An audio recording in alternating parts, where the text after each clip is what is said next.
And now we are live. All right. Hello, Melissa Toler. How are you, my dear? Hey Amber, I'm good. How are you? I'm fantastic. I'm so excited to talk to you tonight and share your story with the world. I can't wait to share it either. Thank you for having me on tonight. I really appreciate that. You're absolutely welcome. So, folks who are here joining us tonight, this is the lovely Melissa Toler, and she is a writer, a speaker, and a rule breaker. And I can tell you a heck of a lot more. So, I really want to just start right from the top and ask you, Melissa, who are you? Who's Melissa Toler?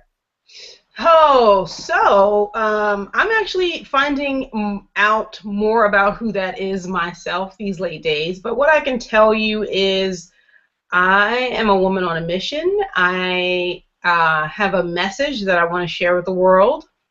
I'm also someone who is very curious about life and people, and I'm just like really ready to live out this part of my life. And as we go through the interview tonight, we can talk about kind of where I've come from and all that good stuff. But basically, I'm a woman on a mission who is just really ready to live my life the way I want to live it, free from other people's rules, and just have a really good freaking time. That's what I want.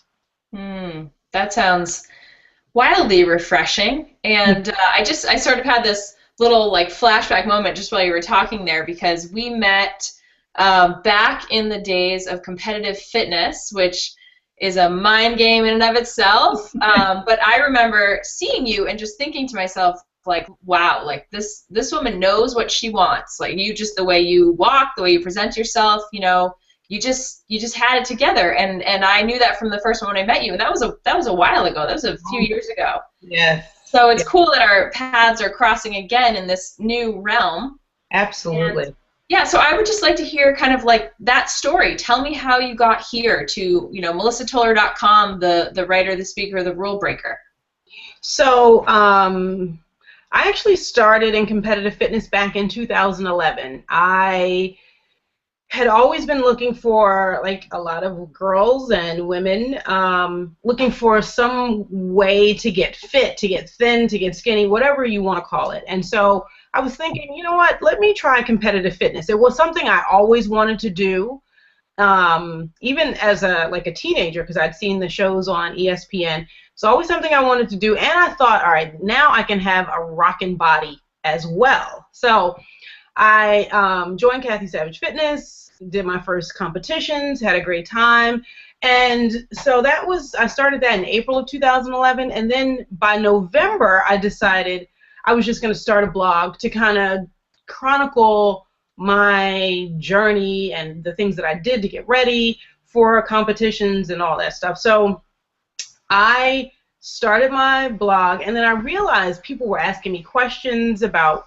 things that I do and how do I stay motivated, and asking me to help them. And I wanted to figure out how could I turn this blog into a business, because I loved doing what I was doing. And so, I continued to blog, and then over the past few years, it really just evolved from a blog to me offering, running fitness challenges, and then I got certified as a health and wellness coach last summer. So then I started to do one-on-one and group coaching. And so this evolution has been happening over the past 3 years, where I've gone from blogging about getting ready for a show to now communicating my bigger mission and message to the world about helping women break the rules and live the life that they want to live. So it's been it's been a really incredible journey over the past 3 years, and I still think, my brand and my mission and all that good stuff, all that, it's still evolving. Hmm. So it's interesting to me because being a former fitness competitor myself, that it's all about rules in terms of getting ready for the show. So I'm really sort of interested in terms of how that evolution has happened for you, and would you be here if you were not involved in competitive fitness beforehand? So that is a great question. And I think the answer to your question is no, I wouldn't be here if it weren't for competitive fitness. And I think primarily it's because of the people that I've had the opportunity to meet, including you. That participation in those shows has exposed me to so many different types of women. It's like unbelievable. But also, I think the actual preparation, especially the food part of it, can be really restrictive and people can totally go crazy with it. But something happened with me where I felt like I took it in a different direction.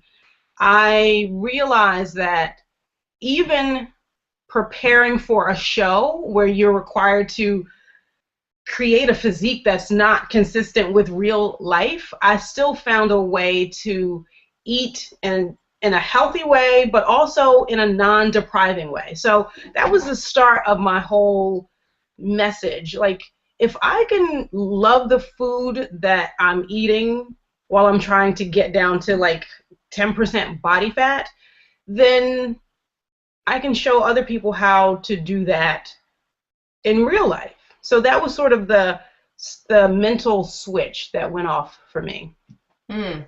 And I would say that's quite a, a skill and a focus, if you will, that you were able to kind of manage in the midst of that and not, get emotional, because food can be very emotional for people, right? I mean, it's definitely a challenge for people who are not in competitive fitness too, but, all of us are affected by that. So talk to me a little bit about, we'll get more into your background, but since we're on this sort of track, I want to talk about food and kind of removing the emotional attachment, but also recognizing, right, that there's like a celebratory element to food too that's actually pretty sacred. Oh boy, yeah. So Sorry. But yes, food is very emotional, it's very sacred, it's very celebratory, it's a lot of things. What I am now realizing is that we live in a culture where we have like this our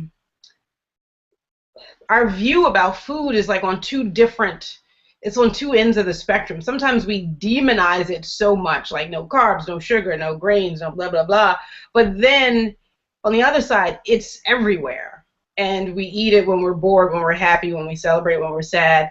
So food is an important part of life. Food is an important part of having a great life. I believe food is pleasure, it's nourishment, it's all of those things. It's comfort. Like, it's okay to have comfort food. But it is a very charged topic. It is a very emotional topic, which is what people struggle with. And what I tell people is this: it's not just about the food, though. It's what we believe about ourselves in relation to the food. It's what we believe about the food. It's what we believe other people will think of us when we eat certain food. Like, it's not just the food. It's the belief behind it. Mm-hmm. That's what I'm discovering. So that's why, among all the other reasons that diets don't work, that's why just changing what you eat is such a temporary fix, and that's why people continue to struggle, because there's no or very little acknowledgement or addressing of the mindset beneath it.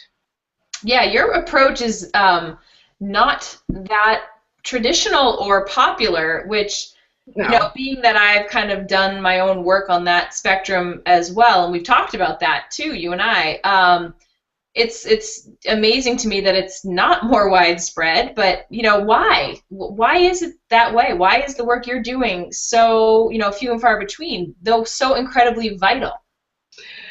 So I wonder this sometimes myself, because honestly, what I'm saying is not like any, it's not like rocket science, or, I mean, I haven't discovered a new planet or anything like that. It's just, I think what I'm saying is something that I think a lot of women, but even men, want to be able to experience, but because of our culture and even things that have been passed down in our family, it feels like it's not possible. So I think that's one thing. The other thing is there's a lot of work on yourself that needs to be done. And honestly, many people aren't really ready or interested to go there. So the quick fix of just changing what you eat and tracking your calories and points and carbs seems on the surface a lot easier than digging deep down into potential dark areas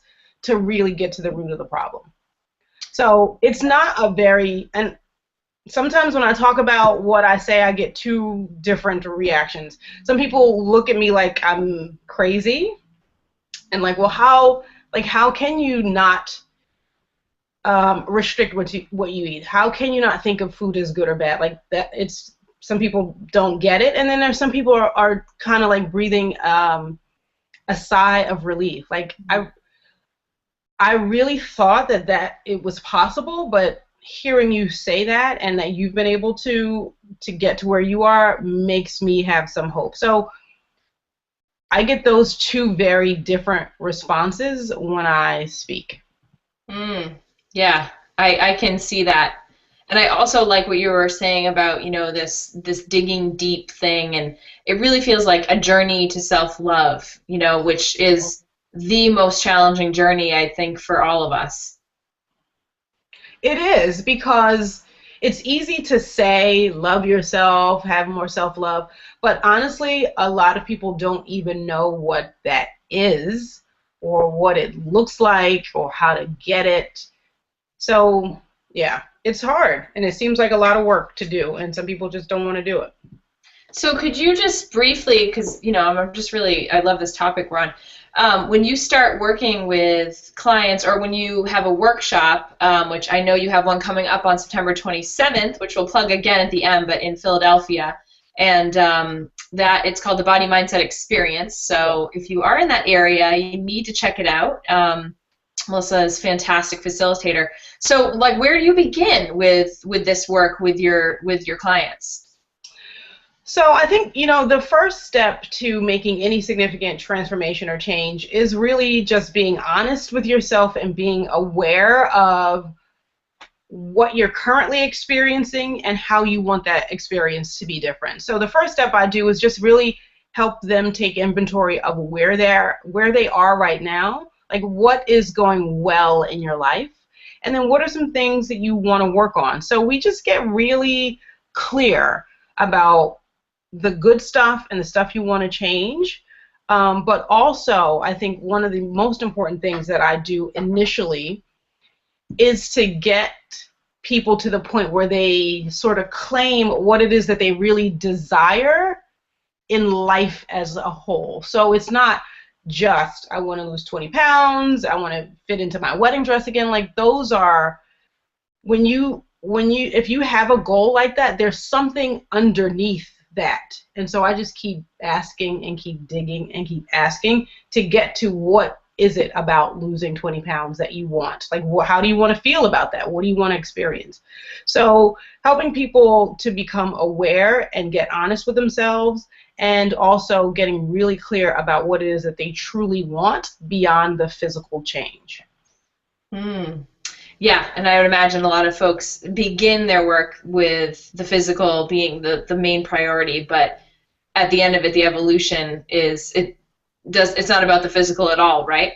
Totally. And actually, one of my clients, we just wrapped up a little while ago, she said, when I reached out to you, she said, I just wanted to lose 20 pounds, but we ended up talking about so many more important things that I'm not even thinking about the 20 pounds. Like, and honestly, not every client gets it initially. Like, it does take some time to like really realize what they want, because they've been so focused on altering their physical appearance that they haven't really gone deep to find out what it is that they want. Hmm. And I find, because I've been on this journey myself, that And I just had a baby, and that obviously was a total mind game for somebody who has always struggled with body image and all of that. And because I put in the work, I'm, probably, I don't even know, I don't really know what I weigh and any of that stuff. I just know my clothes fit and I feel good, and I'm finally there, but it has taken a lifetime to get here. So I'm right there with you. Even though I'm here, having this really passionate conversation, and to some it may seem like I know what I'm talking about, but it has taken me a lifetime too. And even just in the past year, I've gotten to this point. Even despite, doing the fitness competitions, having some revelations along the way, and coaching other people, like really in the last 10 months, that's when I've like kind of the process or the thought process that I'm at now has really crystallized. I don't know how much I weigh. Like you, my clothes fit. I don't have to buy new clothes. I feel good, and I'm not stressed about. I can go out to dinner and eat whatever I want without worrying about if I'm gonna have how many pieces of bread can I have, or if I'm gonna have dessert. If I have dessert, can I have wine? Like that whole hamster wheel going around in your head, I'm through with that. But it took a lifetime to get here.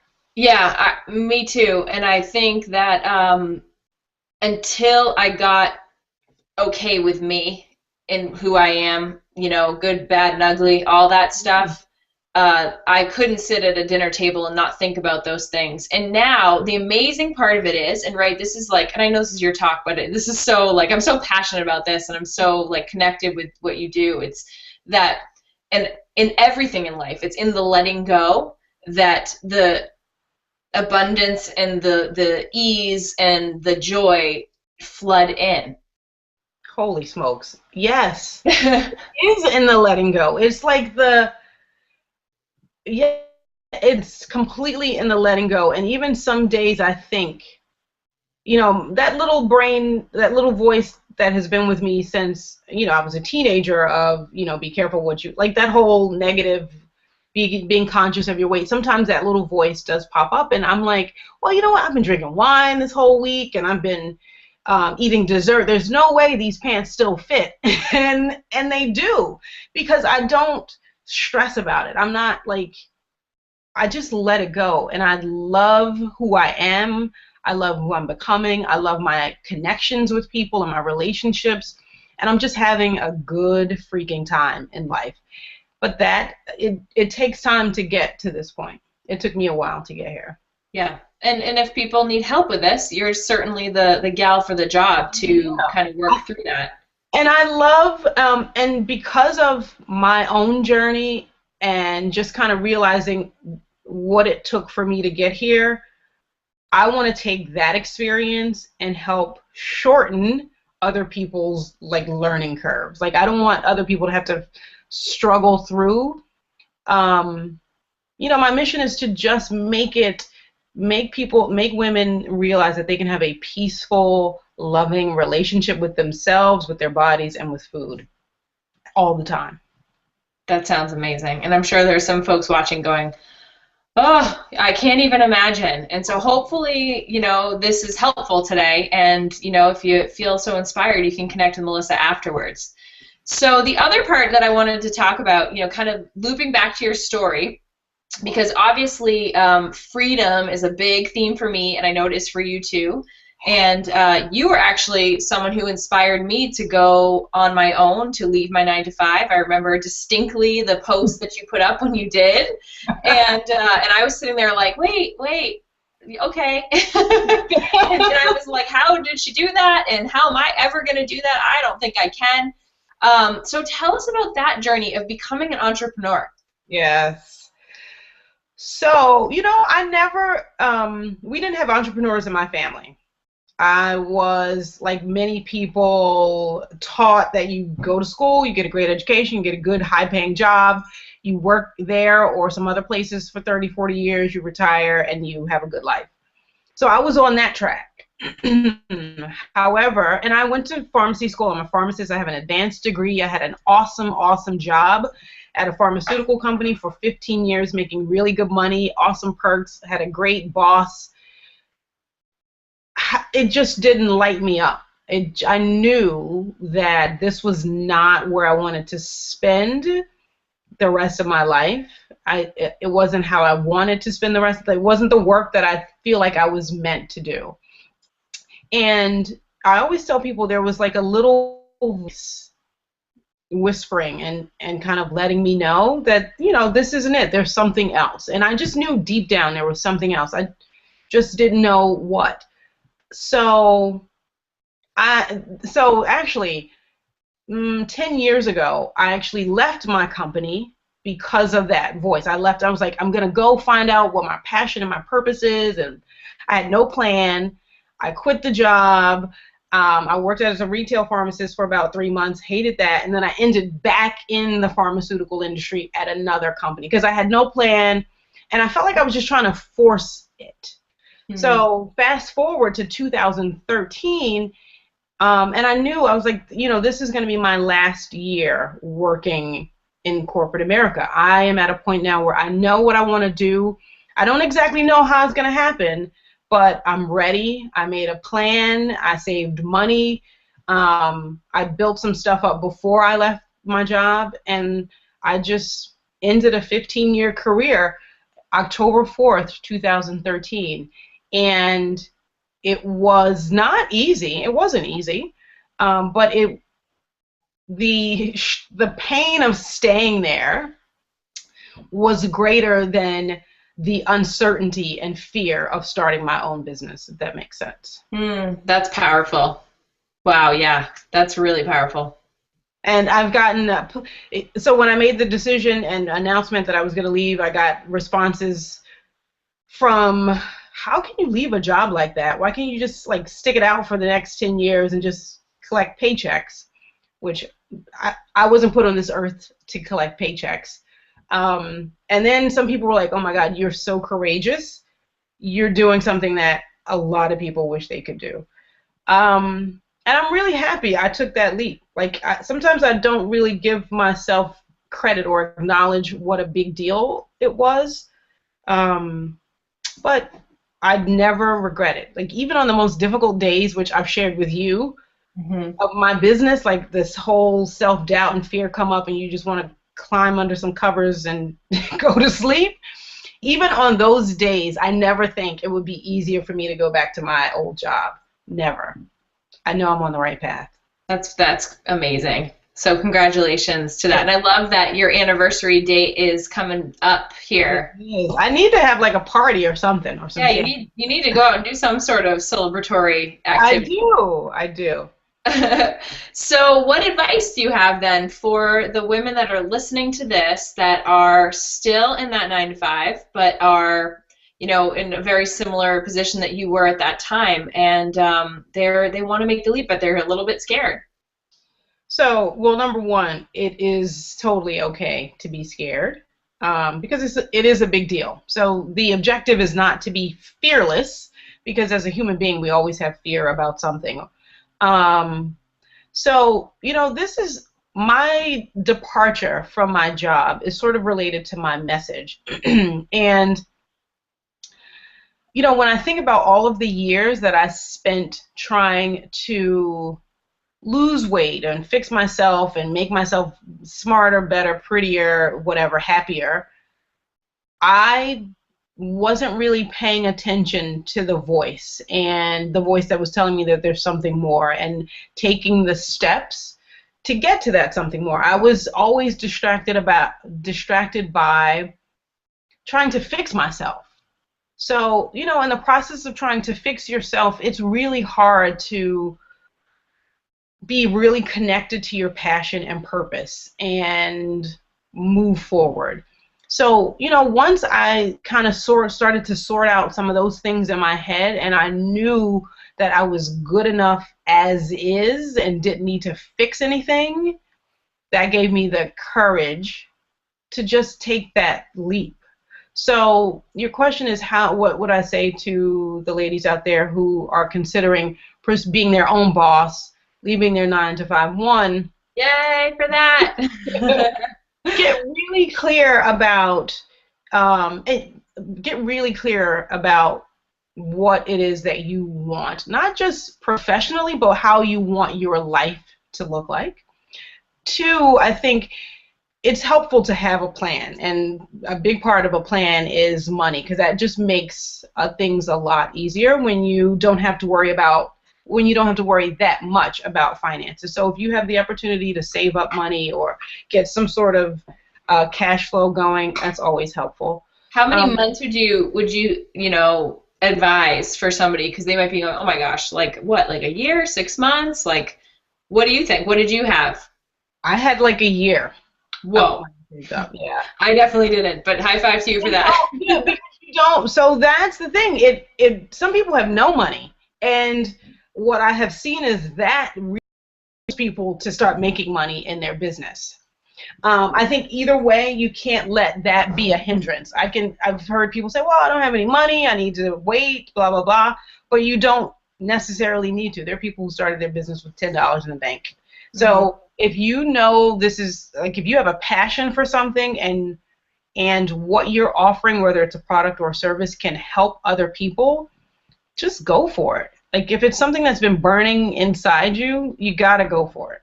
You absolutely, and it's going to be scary. Like, that's not, you just don't walk away from a job for 10 years. I think that's how long you were at your job. Yeah. You don't just walk away from that without any fear into some land of uncertainty, because it's really uncertain, the life of an entrepreneur. Starting your own business, who the hell knows what's going on? I didn't take any entrepreneurial classes.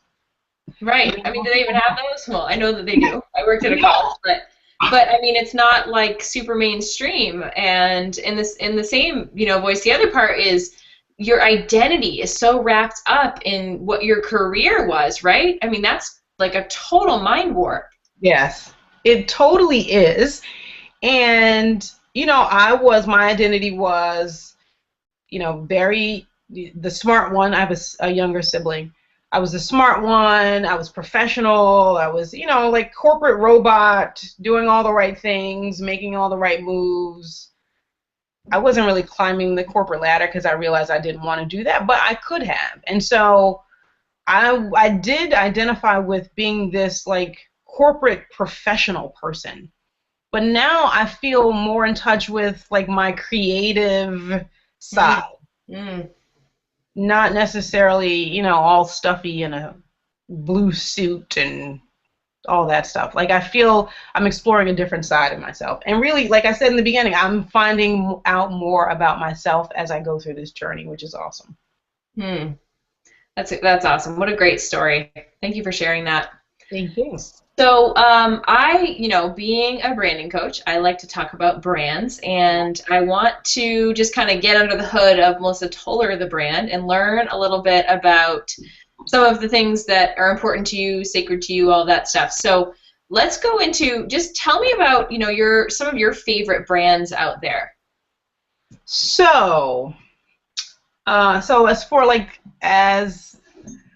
for the mega brand. So I love Apple. I'm sure everybody says that, but I love Apple because of their innovation, and I I love that they make you believe you need every device that they offer, when in reality you don't. But they just make you want to be part of their brand. They want to make you feel special. So I love Apple for that. They have quite the launch strategy. Yes, there's no reason I need an iPhone, an iPad, and a lap. Like, you just have so many devices, but whatever. So I love Apple. I love Mini. So I have a Mini Cooper. I just bought it maybe a month or so ago. And I like Mini because it's like cute and quaint, and it makes you feel special. I think I like brands that make you feel like you're part of this exclusive club. Even though everybody has an iPod and an iPhone and an whatever, and when I was in LA, everybody and their grandmother had a Mini Cooper. So I'm not really part of an exclusive group, but they make you feel like you are. So that's why I love those two like mega brands. I also love Danielle Laporte, who is sort of soulful business strategist. She kind of brings consciousness to entrepreneurship. I like her because she makes you feel special. And what I really like about her is it feels like she does whatever the heck she wants to do. Yeah. Like I'm sure she has a strategy and a plan and all that great stuff. Otherwise she wouldn't be, but she just kind of does what feels good to her. And the good thing is it serves us, her audience, at the same time. So Danielle, and I also love, you had her on your brand Love Spotlight, Stephanie Keenan of SK Fit Life. So I know Stephanie from our competitive fitness days. And she lived here in Philly, and we hung out all the time. And you know what I love about her brand? Number one, I've seen it evolve from the very beginning, like when she was just leaving her corporate job. So I was inspired by her story, too. But I love that her message and my message are very similar. But the thing I really love about Stephanie is she has a great time. Like, when you see her posts and her blog posts and her videos, like, you just want to hang out with her and go stand up paddling and whatever else she's doing, running some Spartan race, but like, you just want to hang out with her. So she's really like cool and relatable, but very, very business savvy. So those are my faves. Yeah, Steph was last month's brand Love Spotlight. She's fantastic. So, and I've said this before on different recordings, but the Desire Map, Danielle Laporte's book, was the thing that helped me decide what I wanted to do in launching my own business and having the courage to leave my 9-to-5 and change my career. I mean, that exercise in and of itself, you know, the whole how do you want to feel concept and how do you want to feel when you wake up in the morning thing was like, whoa. You know, it was a huge epiphany for me, and that book was major. I know. And you know, so speaking of her, like her Firestarter Sessions, which was her book before the Desire Map, is what I listen to on my way to work every morning. Like, and it inspired me to can take the leap. But you know, I love simplicity. I love when people take very simple ideas, but make them really significant. Like, how do you want to feel every day is so simple, but powerful at the same time. So yeah, I just had to say that. I love it. No, it's true. It is true. And so for those that are trying to figure out, you know, what you want to do in terms of leaving a corporate career, or, you know, making a big life change, a move, whatever, relationships, you know, you can start by asking yourself that question, right? How do you want to feel? Yes, absolutely. Great. All right. So let's, I just want to roll through some questions, because this is always fun to kind of, you know, I always joke around like Oprah style, you know, right? A girl can dream. But tell me, what is your favorite book of the moment? So I am a personal development / self-help junkie who also has ADD. So I have like 4 books going on right now. Let's hear it. I want to hear them. So I have The Alchemist. And I'm also watching Oprah's interview with Paulo Coelho. So The Alchemist, The 4 Agreements. Oh yeah. Can I get an amen? The Big Leap by Gay Hendricks. And I just started this book called The Happiness of Pursuit by Chris Guillebeau. Oh, tell me how that goes, because that was going to be my next one. Yes. So those are my 4 books on deck right now, and I love all of them. I highly recommend all of them. Wow. And you can read all of those at the same time, and it's totally fine? Yes. Wow. High five to you for that. All right. Your favorite song of the moment. What's playing on your iPod, whatever, one of the Apple devices?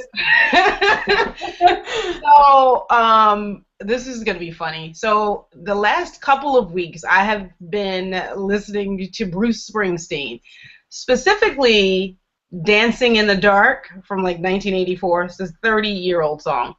I love Bruce Springsteen. He's passionate about what he does. He makes a lot of money doing what he loves. He seems like a regular guy. There's something about the lyrics to that song that move me.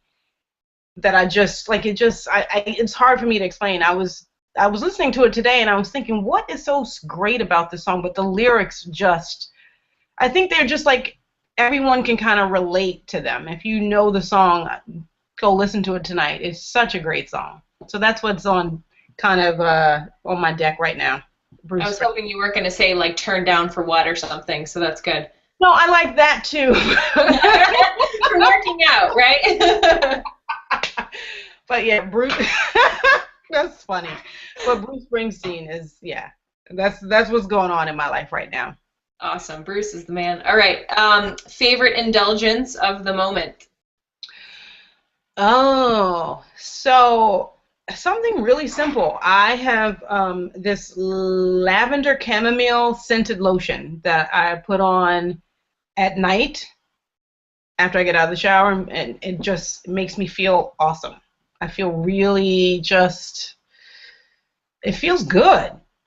Yeah, just like that luxury thing you were talking about earlier with the brands that you love.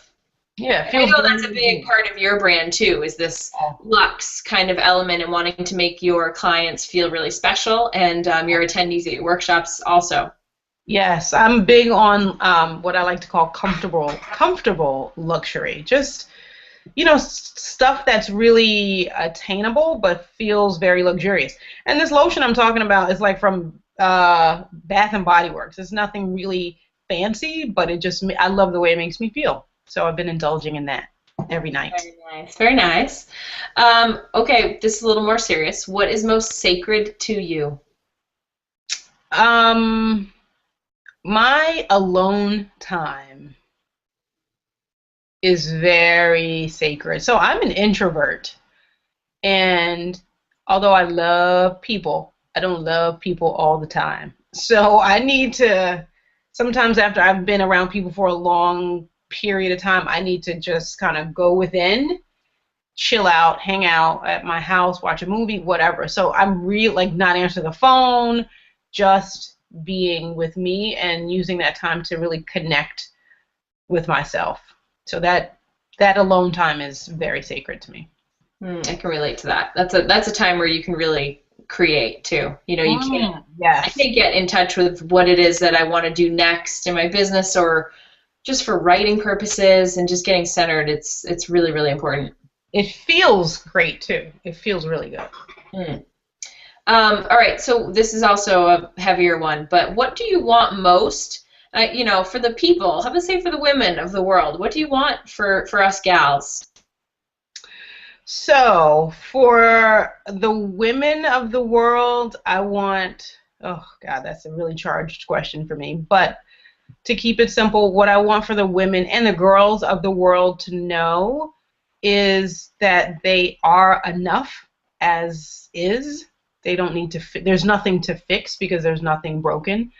And for the people of the world, and this is related now that I can, so for the people of the world, I want everyone to be able to see the humanness in everyone else.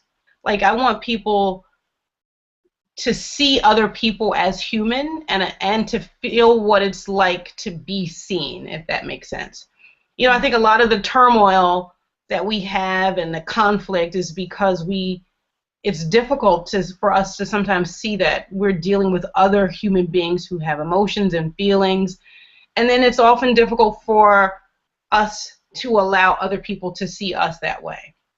So what I want for the world is for us to just be able to see each other as we are and accept each other as we are, as human beings. I mean, I told you I like simple ideas, but sometimes simple isn't always easy. That's beautiful, though. So thank you for sharing that. Thank you for asking. That's a great question. So what are you most excited about right now? Whew, so I dropped my bracelet. I am excited about, so I've been struggling with like really crystallizing my message, and you have helped me tremendously like get to that point. So I'm excited about that. I'm excited about like really expressing who I am And as a result of being clear about those two things, now I can really get clear about how I want to help people, like what services and products I'm going to offer in my business. So, I mean, I was on fire today, like just really thinking about stuff and putting stuff together. I was super productive. So I'm just excited about the evolution of my business. That's awesome. That's amazing. And I feel it. And, I've been with you for a bit, so I've had the other moments too. And so I can feel it. I feel it coming through the screen right now. And this is good stuff. And I'm excited to share, when we get to that next phase, your new website with the world. Can't wait. Yeah, I'm so happy. So let's talk about what's next. Let's talk about what's happening, what's coming up. I want you to share some info about your upcoming event. So I have a lot of stuff going on, which is awesome and kind of stressful at the same time. So as you mentioned, on Saturday, September 27th in Old City, Philadelphia, I have an awesome one-day workshop called the Body Mindset Experience. This is going to be the second time that I've done this. And it's really a day of, I'm going to have a small group of women together where we just talk about the things that I've talked about today. I want to help women feel like they can just live their life right now and not wait for 20 pounds from now to get what they want. So it's a day of learning, of sharing, of connecting with like-minded women, and we'll have some champagne at the end of the day to just celebrate. So it's going to be an awesome, awesome day. I'm looking forward to that. I'm also going to have, I just decided today, I'm also going to have a teleclass on Tuesday, September 23rd at 7 p.m. Eastern. And you know what? It's just like a conversation, an open conversation about the stuff that we talked about tonight. Like I want to hear, I'll share my story with people and why I think it's important for us to break some of the rules of weight loss and all this other stuff. And I wanted to just be an open conversation. I'm not going to have a script or anything prepared. It's just real honest talk. So that's Tuesday, and I'm going to post that information on social media and on my website very shortly. Good. And then starting on the first Wednesday in October, I'm going to kick off my Mindset Makeover, which is a 6-week online course where all the stuff that we learn at the workshop, we just start to put those things in action, like getting clear about what you desire, letting stuff go, changing mindsets, like all of that good stuff is what's going to be happening in the Mindset Makeover. What's the first Wednesday in October? It is the 8th, because my program starts on the 6th. So yeah, the 8th. Oh, okay. So no, it's the 1st then. Oh, it's the 1st. Sorry. Yeah. How can I forget October 1st? Yeah, so October 1st is the kickoff date of my. I did share. Hopefully our audience can see. I don't know if we can, but I've put the links to both of these into this chat. So I guess we'll find out after. But I did. This Google Hangout stuff can get a little crazy, so I did share the links. All right, cool. Thank you. Yeah, so, I'll share that when we publicize this. I'll put the links with it too. Perfect. So I got a lot going on in a short period of time, but that's what keeps things exciting. The workshop on the 27th, the teleclass on the 23rd of September, and then October 1st, the kickoff of the Mindset Makeover, my 6-week course. So I am super excited about all of those things. I'm just looking over at the event, and Steph Keenan, I believe, is watching. So hi, Steph. And she wrote in the comments, also the diet industry would be out of business if we actually solved the problem. Yes. Oh, she is so correct. Yes. Yeah, but we do want to solve the problem for the ladies that are here, because we can't step into our power if we are continually chasing some, whatever dream that's not reality, right? Some arbitrary number or dress size. Half the people who, I wanted to be, not to go off topic, but I wanted to be 125 pounds. Based on what? Who knows? But, that's just not in the cards for me. You know what I'm saying? Not for me either, my friend. And so it's like this arbitrary number. You don't even know where it comes from. And it's just, oh. Yeah, and then we create attachment to that outcome.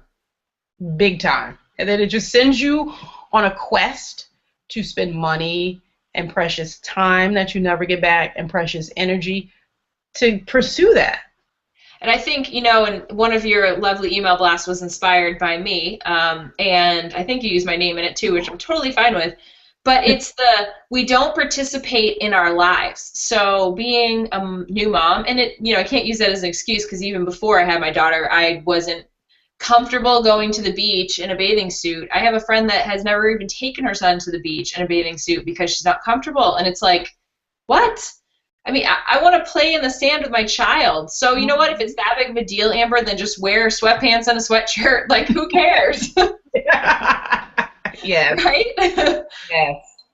And you know what? I want women to know that they're not wrong or bad for this, like these thoughts, because, listen, you can't grow up in the culture that we're in and not have them. Like, you would have to have grown up in some sort of bubble because our moms and grandmoms and fathers and, like, everyone has passed all of this stuff down to us, and we see it all over the place on the internet and TV magazines. Like, it's inevitable to have these thoughts, but when you come to the realization that it no longer works for you and you feel like food and all of these rules have you in a chokehold and you want to live your freedom, you just have to take the step. Like, there is another way. There is another way. And I want to show people what that is. All right, so how do they get a hold of you? So, melissatoler.com is my website, and as Amber kind of alluded to, she's working on a killer kick-ass new website for me, which I can't wait to see.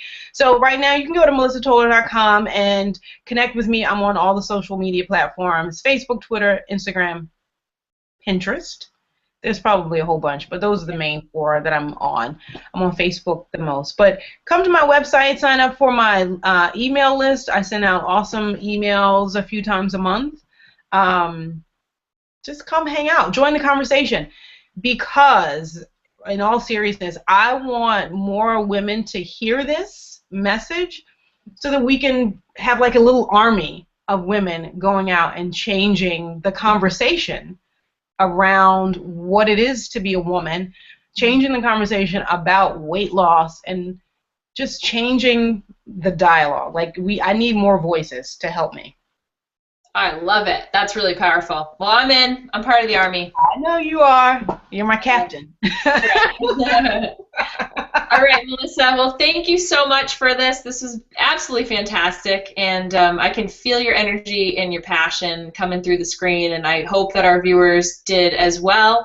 And hopefully you'll see a few of them on the 27th at your awesome workshop. Yes. Thank you, everybody. Thanks so much for the invitation tonight, Amber. Absolutely. You're welcome, and thank you for everything. Appreciate it, as always. Thank you. Bye. Bye-bye.